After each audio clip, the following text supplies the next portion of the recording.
Hello, I'm Dilek Tuna. Welcome to another episode of Context. Today on the program, we examine the deepening crisis between Iran and Israel as a sixth consecutive day of Israeli airstrikes targets key locations in and around Tehran. These developments come amid incendiary remarks from US President Donald Trump, who called for Iran's unconditional surrender and warned Ayatollah Khamenei directly, remarks that have only added to the uncertainty surrounding Washington's role in this volatile moment. As civilians flee Iranian cities and military escalation continues, what are the regional and global consequences? So with us to unpack the evolving dynamics are former diplomat Gustavo de Aristegui from Rabat, Morocco, and political analyst Anna Evans from Lisbon, Portugal. A warm welcome to you both. Thank you. Thank you. Now, Anna, let's start with you. What do we know so far about the latest Israeli strikes on Tehran, and are these attacks focused solely on military and nuclear facilities? Well, it seems very clear that Israel has a strategy of attacking not only the nuclear facilities in themselves, but also other facilities that are complementary in the sense of either facilitating the nuclear program and providing financial mechanisms that the regime relies on, including energy and including also the telecommunications. And so it is a very comprehensive intervention that aims at, encroaching on the pillars that sustain the economy and important aspects of the regime's survival. And so, for example, this morning also we saw there were attacks to a centrifugator. So it is both directly addressing the nuclear development and any complementary sectors that are essential to that and to the Iranian military complex and to the Iranian economy. So it is a rather well-planned and well-thought strategy, multi-leveled strategy. Mm-hmm. And Ambassador, how is the Iranian leadership responding publicly, and what can we read between the lines? Well, I was actually watching several international analysts make some interesting comments on what the supreme leader of the Iranian Revolution was saying. Mm-hmm. Let me tell you that I have been serving in that region for a very long time. I even served in Iraq. I've lived in Lebanon. I have a very deep connection with the Shia world. I know it very well. And now I live in a Sunni country, of course, so I know the clashes and differences. One has to put things in the context of this also. Iran is A, not an Arab country, and B, it is a Shia nation. Mm-hmm. It is a 12-er Shia nation. And as such, has used all of the minorities in the region as a leverage or as a proxy to put pressure on its rivals or enemies for decades now. We can go on the percentages of the Shia populations in the region. It would be a little meticulous, but it is relevant. Mm-hmm. 40% in Lebanon, more than 40% in Iraq, 70% in Bahrain, 25% in Kuwait, 17% in Saudi Arabia, around 10% in Qatar, and more or less the same percentage in the Emirates. Every time there is tensions between the Arab Gulf states, the Middle East Arab states, and their Persian neighbor, this is a very old rivalry that comes from the 7th century, when the Sassanid Empire was crushed by the Arabs, and they have never gotten over it. And right now, we must understand that the obsession since the Islamic Revolution was established was to export it. And right now, they are very weakened because they do not have certain proxies that were essential to their strategy. Mm-hmm. Hezbollah has been severely hit and is very weakened. Hamas has its own problems, both terrorist organizations by any standards. Then the terrorist militias under Iranian obedience in Iraq do not have much to do because the regime in Syria fell and they are their worst enemy, so they will never allow them to cross Syrian territory to attack Israel. And lastly, they don't have the full power of the Houthis as they used to have before, because they have been targeted many times by the Israeli Air Force missiles and by the US Navy. So how do I think that the Iranian leadership is reacting? They are trying to save face. The overreaction in their public statements by the leader of the revolution, we're seeing the headlines as we speak right now, are completely unbelievable. Unbelievable in the exact meaning of the sense. We can't believe what he says because Iran is not capable of doing what he says they want to do. So right now, there is another thing that we have to bear in mind. There's too many people that haven't been in the region, haven't lived in the region, and don't know it well. They can be geopolitical analysts in the United States, or journalists, or whatever you want. They're saying that if there is a regime change, which is nothing that is going to be provoked from outside, but it's going to implode from inside, if it ever happens, and it remains to be seen if it ever is going to happen, Iran is not Libya. Iran is not Iraq. Iran is not other countries that implode, for example, Sudan. It is a very old nation with several millennia of history. And there will be some kind of evolution. Of course, the so-called Islamic revolution is not going to entirely disappear. There are moderate clerics in the system. If the regime implodes, there's only two possibilities. The oppressed people of Iran, that are 80% of the population, because the present regime needs at least 20% for it to function. It is not a dictatorship, it's an oligarchy, okay? And if that were to happen, there's only two possibilities. Either a much tougher, much more radical option comes into power, and that would only be temporary, because that would probably provoke a reaction of the Iranian people, or it's going to be some kind of evolution that will completely alienate what we have today. But we will see some kind of internal trouble that is going to be extremely violent, because the Iranian revolutionary guards will never allow this regime to collapse. Okay.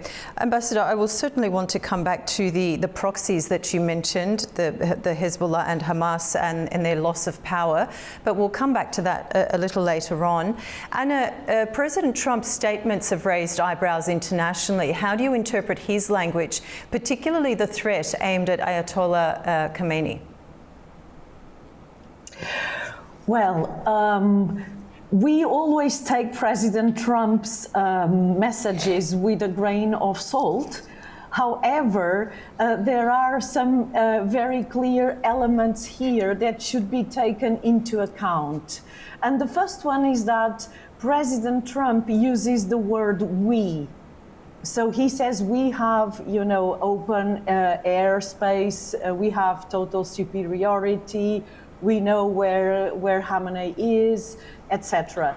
And using the word we makes, for the first time, President Trump as close as he has been since the start of the mandate to Netanyahu. And so it brings us to a joint, forces statement, we. It's not Israel, it's we. But that's a narrative, and that's a narrative that is at the same time a maximalist narrative with maximal pressure over Iran. Implicitly, what President Trump is saying is that if we go into war, we will militarily crush you, Iran leaders, right? And he's saying we are so powerful and our intelligentsia joined together is so extensive that we can pinpoint precisely where each head is located in real time. And so we can go up the ladder to the very supreme leader. And so this is the message. It's an ultimatum message that President Trump is conveying. Okay. But President Trump is himself walking on a tightrope. You know, it's a very delicate balance, a very fine line, because within the United States, there is a cleavage between different forces within the Republican Party and in the Democratic Party and within the administration as well.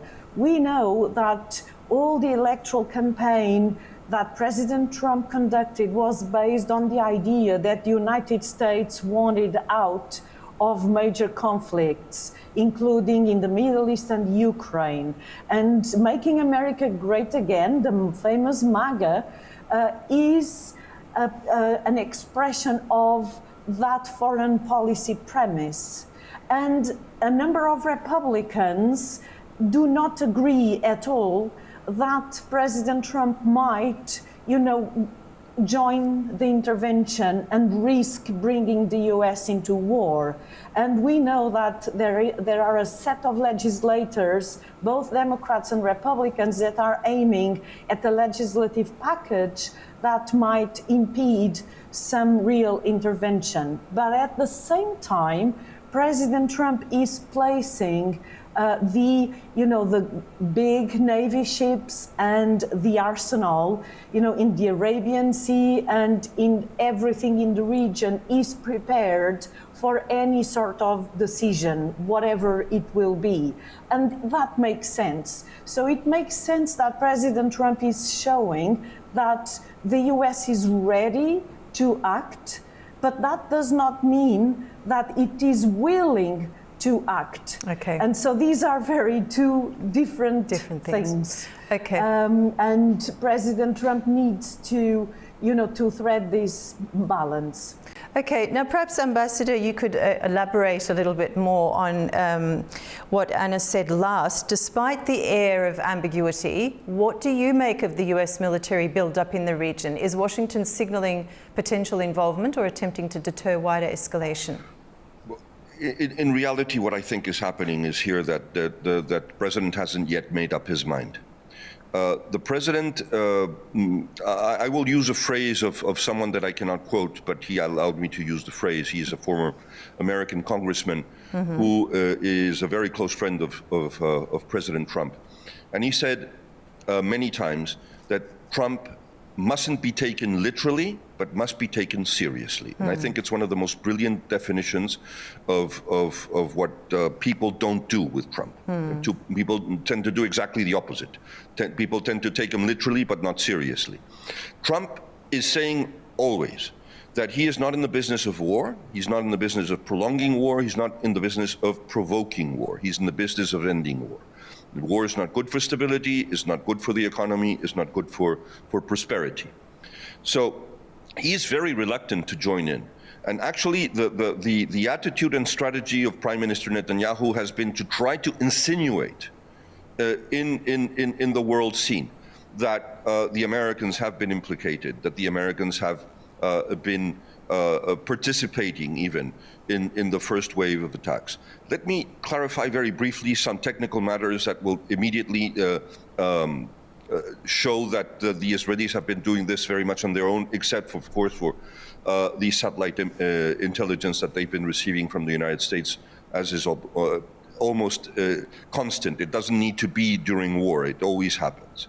So Israel has a limited amount of refueling jets, but they have refueling jets. They have the old Boeing 707, 7 of them, and they have 4 KC-130 Hercules that are exclusively refueling aircraft. So all the waves of attacks of their Air Force have been done with their own refueling. Of course, they have had to overfly the airspace of some Arab countries, some that don't have right now any kind of military capacity. Let's call it Air Force capacity. Let's say Syria, Iraq, and others that let's not mention them, not to put them in trouble. That let's say put a blind eye to it. And second, there is a part of the entourage of the White House that is in favor of going into the war because they have seen, or they believe, they feel, they sense that the regime is much weaker than they thought, much weaker than they anticipated. And they think that if the United States doesn't go in now and goes all the way in, they're going to lose an opportunity to get rid of an abominable regime.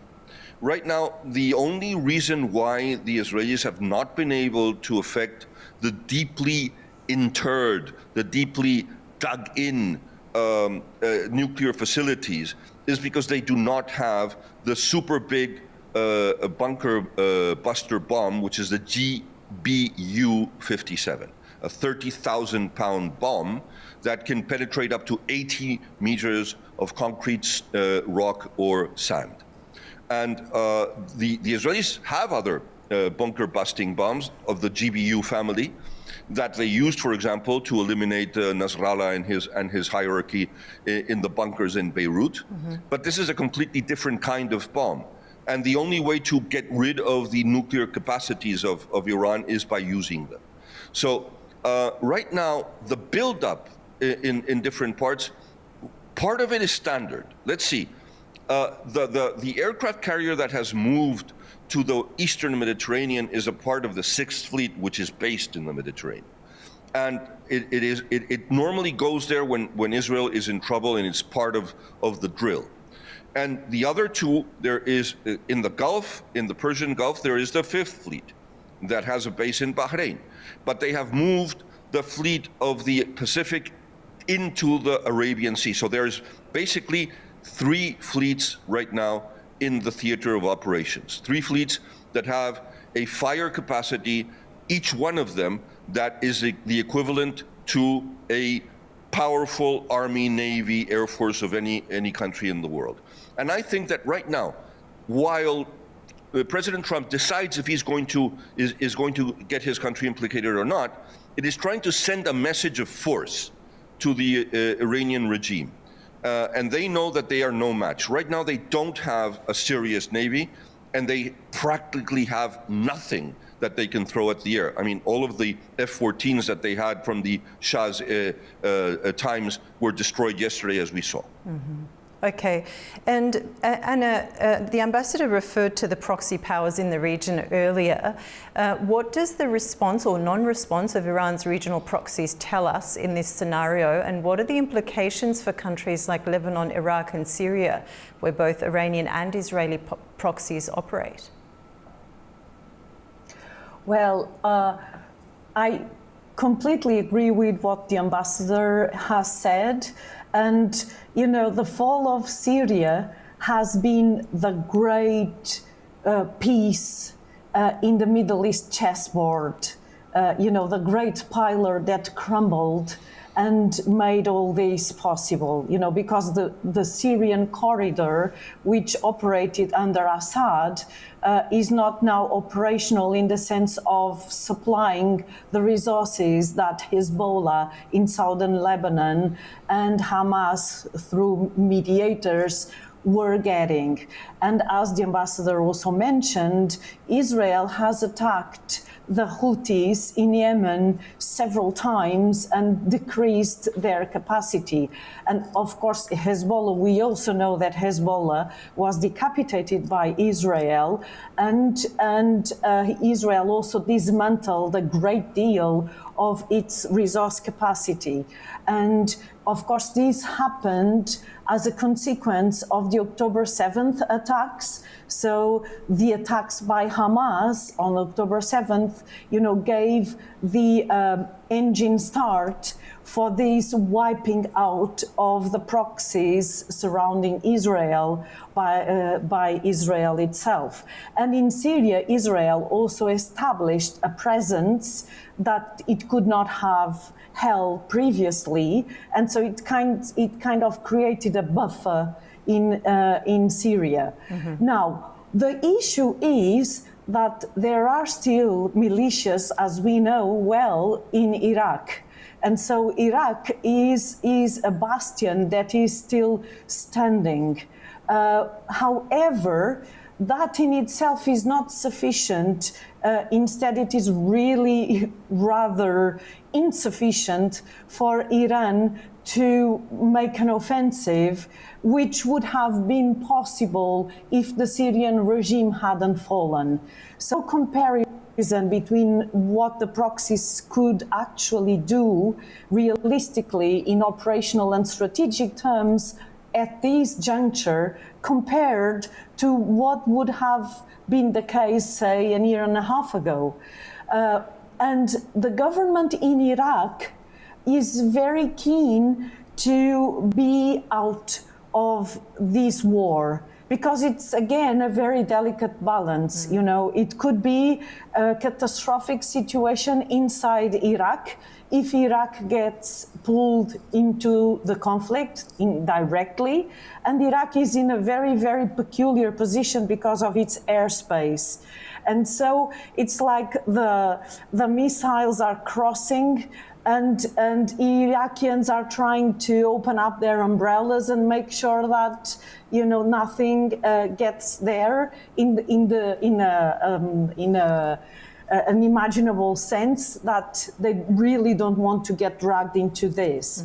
What can the militias do? Well, they can do localized attacks.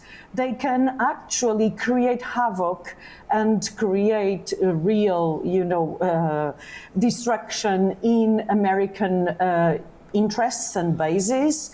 But again, the Arab states as a whole, you know, they have this very intense presence of US, French, and British forces, and nobody wants to get dragged into this.